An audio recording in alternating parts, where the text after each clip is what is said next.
Life often tempts us to believe that we know the best path forward. We make plans, establish timelines, and imagine how God should answer our prayers. Yet in John chapter 7, 1 through 13, the Bible reminds us that unbelief is often revealed not by outright rejection of Jesus, but by our reluctance to trust in his purposes, his timing, and his way. Even Jesus' own brothers believed that they had a superior, the most perfect strategy for Jesus' ministry. They urged Jesus to go publicly to the Feast of Booths, to make a grand entrance and seize the opportunity to gain a larger following. Now, from a human perspective, their advice made perfect sense, but their counsel was rooted in worldly thinking instead of faith. Jesus refused to be driven by popularity.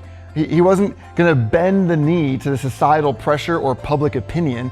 Instead, Jesus remained completely submitted to the Father's plan, replying to his brothers, "My time has not yet come." I mean, how often do we approach God the same way, right? We ask God in our prayers, "Hey, I have this great idea. Bless my plan. Bless my idea," instead of seeking God's plan. We become frustrated when God's timing doesn't match our expectations. We question his methods because they don't seem efficient or logical.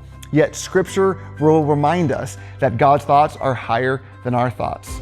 God's timing is always perfect, and his ways are worthy of our complete trust. You know, one more thing in this passage, there's this beautiful irony that while Israel is celebrating the Feast of Booths to remember God's presence with them in the wilderness, Jesus, the true fulfillment of God's dwelling with his people, was walking among them. Because people got so caught up in their plans and their timing and their expectations, many people missed seeing Jesus, misunderstanding that Jesus, the full presence of God, was right there walking among them. They were looking for God to work according to their own expectations and didn't expect that they would have Jesus right there in their own midst.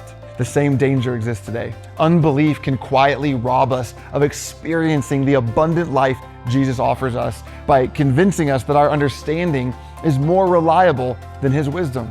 Faith, however, chooses a different path. It surrenders control and waits patiently. With faith, we follow Jesus even when his direction is unexpected or his way doesn't quite make sense to our human perception. God has already demonstrated his love by giving his own son for us. Because God did not withhold his greatest gift, we can trust that he will not withhold anything that we truly need.